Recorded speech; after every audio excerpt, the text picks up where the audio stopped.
अगर भगवान हर जगह है तो इंसान उन्हें ढूंढने मंदिर क्यों जाता है, और अगर मंदिर में ही मिलते हैं तो फिर हर जगह होने का मतलब क्या है?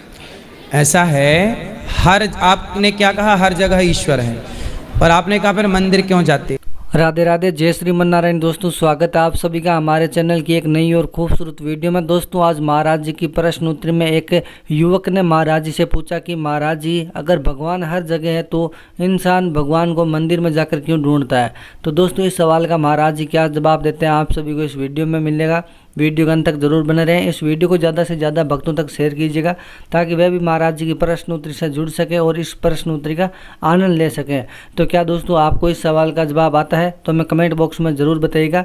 चलिए जानते हैं इस लड़के के सवाल का महाराज जी क्या जवाब देते हैं कि अगर इन भगवान हर जगह तो इंसान मंदिर क्यों जाता है। तो क्या मंदिर हर जगह से अलग है क्या हर जगह के अंदर मंदिर नहीं आता? तो फिर अपन कहीं भी कर सकते दर्शन तो। अच्छा ये बताओ, गर्मी लगती है तो आपको क्या चाहिए? पंखा, कूलर। क्यों चाहिए? हवा तो सब जगह है, कहीं की भी हवा ले लो, कूलर पंखे की हवा क्यों चाहिए? तो YouTube पर चैनल को सब्सक्राइब कर लीजिएगा आप लोग, और बच्चों को मोबाइल पर सब्सक्राइब कर देना चैनल को ताकि सब बच्चे सुने। आज इतने जो समझदार लोग हैं उन्होंने तो चैनल को सब्सक्राइब कर रखा है। बस आप अपनी समझदारी का परिचय तुरंत दिखाइए, क्योंकि संस्कार मिल रहे हो फ्री में तो लेने में नुकसान नहीं है। क्यों जी नुकसान है? कोई पैसा तो लगना नहीं है।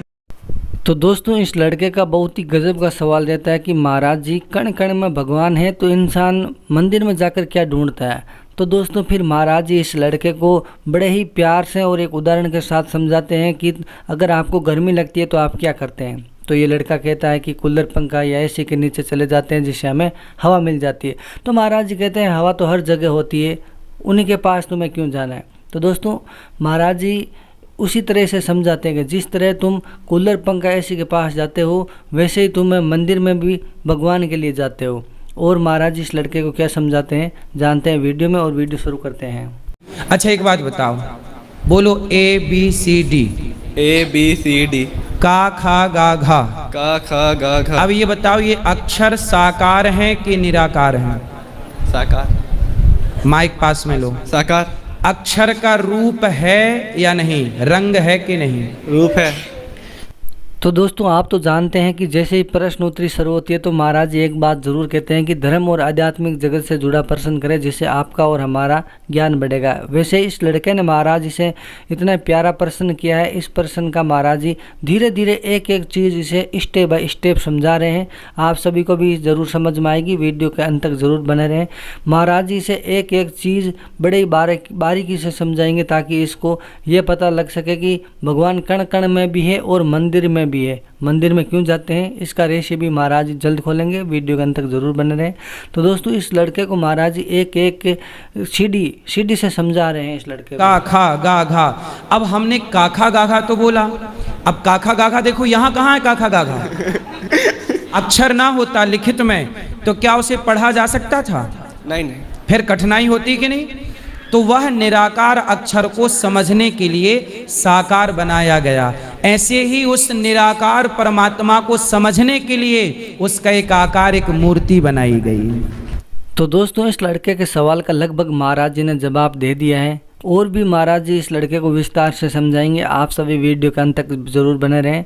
तो दोस्तों महाराज जी से कहते हैं कि जैसे कि हम किसी भी स्वर का उच्चारण करते हैं, हम उसे बोल सकते हैं लेकिन उसे पढ़ नहीं सकते, इसीलिए उन अक्षरों को लिखा गया है जिन्हें हम बोल सकते हैं और इन्हें पढ़ भी सकते हैं। उसी तरह जो ईश्वर है उन्हें हम देख नहीं सकते लेकिन उनकी समझने के लिए जो प्रतिमा बनाई गई है, फोटो बनाई गई है, वो उन्हें समझने के लिए बनाई गई है ताकि हम समझ सकें कि हमारे ईश्वर कैसे दिखते हैं, कितने शक्तिशाली हैं। वो सारी बातें आपको एक प्रतिमा के या एक मूर्ति के माध्यम से पता चलती है। आपकी माँ को देखा है? हाँ। अब मैं आपसे कहूं कि चलो आंख बंद करो और अपनी माँ का ध्यान करो। जरा आप करो प्रैक्टिकल। आप जरा अपनी माँ का ध्यान करो। कैसी है आपकी माँ? माँ के बाल कैसे है, माँ के गाल कैसे है, माँ का माथा ध्यान करो। माँ की छवि आई कि नहीं आई? मतलब एक माँ की पूरी प्रतिमा आपके सामने प्रकट हो गई। जरा सा ध्यान में आया ना? आया। तो दोस्तों क्या खूब उदाहरण देकर महाराज जी ने इस लड़के को समझाया है कि आप अपनी माँ को देखा है और आप अपनी माँ को जानते हैं। तो आप अपनी आंखें बंद करके अगर आप अपनी माँ के बारे में सोचते हैं तो उसका चेहरा है जो अपनी आंखों के सामने आने लगता है। उसी तरह मतलब भगवान की जो मूर्ति होती है जो मंदिर में होती है उसे हम देखते हैं और फिर हम एकांत समय या एकांत जगह पर जाकर जब भगवान का स्मरण करते हैं तो उनकी मूर्ति यानी प्रतिमा हमारे आंखों के सामने आ जाती है और हम समझ पाते हैं कि हमारे भगवान कैसे दिखते हैं, कैसे हैं। वो सारी बातें इस लड़के को महाराज जी एक एक करके समझाने लगते हैं। तो जानते हैं और क्या बोलते हैं। अब जिस बच्चे ने अपनी माँ को देखा ही ना हो, जिस बच्चे ने माँ की ना फोटो देखी ना दर्शन माँ का किया, उस बच्चे से मैं कहूँ कि तू माँ का ध्यान कर, वो किस माँ का ध्यान करेगा? आएगी ध्यान में? नहीं आएगी। अरे माँ का ध्यान भी तो तभी आएगा जब माँ को देखोगे। ऐसे भगवान का भी ध्यान तभी तो होगा जब भगवान को मंदिर में देखोगे। तो दोस्तों फिर महाराज जी समझाते हैं कि आप जिस प्रकार आपने अपनी माँ को देखा और आंखें बंद करके जैसे ही माँ को याद किया तो उसकी छवि आपके आंखों के सामने आने लगी। लेकिन अगर किसी बच्चे ने अपनी माँ को देखा ही नहीं और उसे बोला जाए कि आप अपनी माँ की छवि को याद करो तो वो कैसे याद कर पाएगा।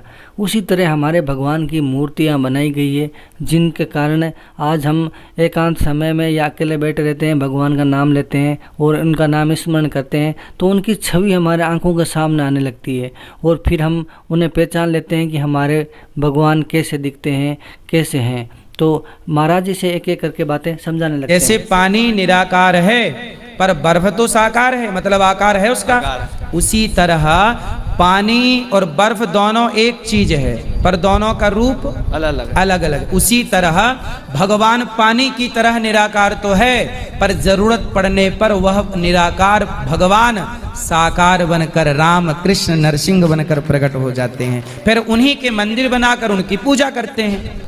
तो जैसा कि आप सभी भक्तों को इस वीडियो में सुनने को मिल रहा होगा कि कैसे इस लड़के के मन में चल रहे प्रश्न का महाराज जी एक एक उदाहरण देकर इसे समझाते हैं और कहते हैं कि आपने जो प्रश्न पूछा है वो बहुत अच्छा प्रश्न है और उसका सही जवाब यही होगा जो कि आप सभी को इस वीडियो में सुनने को मिला होगा। तो दोस्तों महाराज जी स्टेप बाय स्टेप इस लड़के को समझाते हैं और इसीलिए कहते हैं और इसीलिए बताते हैं कि हमारे भगवान का मंदिर और मूर्तियाँ क्यों बनाई गई है।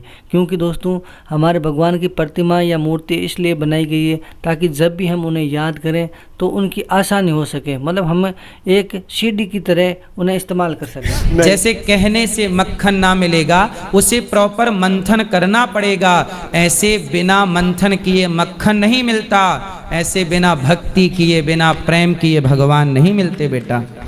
समझ में आई बात? भगवान के लिए क्या करना पड़ेगा?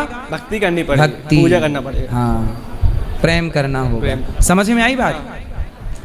चलो तो दोस्तों इस लड़के को तो अपने सवाल का जवाब मिल गया होगा और उम्मीद है आप सभी को भी ये वीडियो ज़रूर पसंद आया होगा। वीडियो पसंद आया तो वीडियो को लाइक करें, चैनल को सब्सक्राइब करें और इस वीडियो को अपने चैनल पर ज़्यादा से ज़्यादा भक्तों तक शेयर करें। तो दोस्तों महाराज इस लड़के को समझाते हैं कि बिना मेहनत करे कुछ नहीं होता। अगर आपको भगवान के दर्शन करने हैं तो आपको भक्ति करनी होगी, भगवान से प्रेम करना होगा और आप जैसे ही भगवान से प्रेम करने लगेंगे आपको भगवान ज़रूर दर्शन देंगे। तो दोस्तों आप सभी को उम्मीद है ये वीडियो पसंद आया होगा। वीडियो पसंद आया तो वीडियो को लाइक करें, चैनल को सब्सक्राइब करें, प्रेम से बोलो राधे राधे। तो YouTube पर चैनल को सब्सक्राइब कर लीजिएगा आप लोग और बच्चों को मोबाइल पर सब्सक्राइब कर देना चैनल को ताकि सब बच्चे सुने। आज इतने जो समझदार लोग हैं उन्होंने तो चैनल को सब्सक्राइब कर रखा है।